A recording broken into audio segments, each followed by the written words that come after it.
من تو رو برای یک عمر میخواهم، اما یک عمر برای با تو بودن کم است. ترانه بخشیده می شود از نام عزیزه به عشق و زندگیش، سلمان. میگویند در دنیا نیست نفری که باری عاشق نشده باشد و این قانونی زندگی است که عاشقان با هم نمیرسند. عاشق که شده باید به تمام سختی های در پیش ایستاده‌اش آماده باشی. اما من فکر میکردم به مرادم میرسم. میگوید عزیزه نفری که عاشق است ولی از عشق خود دور است، درونش پر از درد و غم و غصه است. یک روز گریان سرگذشت خود را برام قصه کرد. از عشق چند ساله خود نسبت سلمان نوجوانی سخن گفت. از حرفهایش معلوم بود که او را خیلی دوست می داشت، زیرا وقتی از دوریش حرف می زد اشکایش را داشتن نمی توانست. من یک روز در شبکه اجتماعی با پسری با نام سلمان شناس شدم. همین گونه شروع کرد عزیزه و آهسته آهسته ما هم دیگر را دوست داشتیم. حتی آنگونه که بدونی هم وجود داشتنی ما امر محال بود. خیلی خوشبخت بودم چون نفری را کنار خود داشتم که کل دنیا و زندگیم او بود. تمام غم و غصه های زندگی کنار او در چشمم نمودار نبود. آینده خود را تنها با او دیدن میخواستم و خلاص. شاید همین عشق برزیادی من بود که تقدیر نخواست ما با هم یک جا شویم. اگرچه عاشق هم بودیم، اگرچه یک دیگر را خیلی دوست می داشتیم، ولی متاسفانه خانواده من به این زیر برآمدند و با همین ما بعد 3 سال آشنایی از هم جدا شدیم.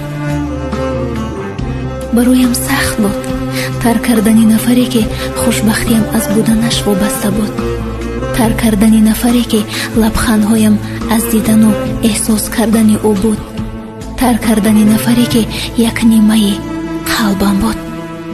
خیلی سخت بود. ما روزهای هم خوب و هم سخت رو پشت سر کردیم تا با هم برسیم. چه مشکلی هایی رو که نگذراندیم. ولی افسوس که تقدیر نبوده است.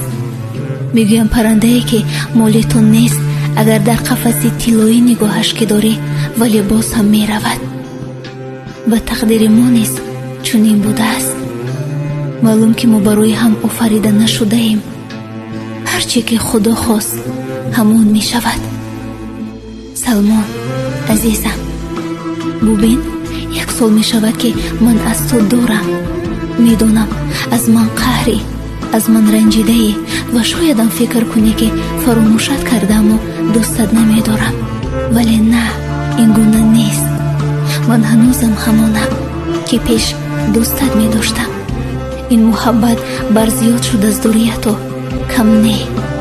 تو چی دانی که من از نبودنت چه حالی دارم؟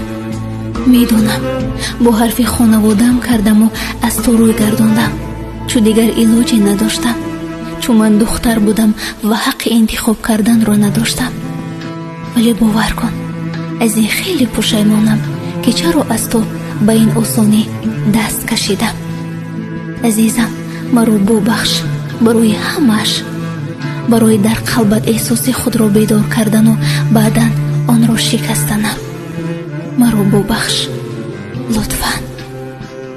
ولی فراموش نکن تو یگانه نفری بودی که دوستت می داشتم و کنارت خود را خوب و خوشبخت احساس می کردم.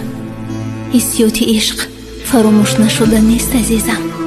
پس بدان من هیچ بار و هیچ وقت فراموشت نمی کنم. با رفتن طول 1 سال می شود دنیایم تنگ و تار است.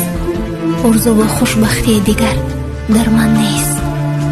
می دونم خطا از من بود، ولی راه و چاره نداشتم دیگر. مرا ببخش لطفاً. تو وقتی هستی بدان گوشه دنیا یک نفری هست که به خاطر تو زندگی دارد و دوستت می دارد. سلمان عزیزم، برایم خیلی عزیزی و خیلی دوستت می دارم. فراموش نکن.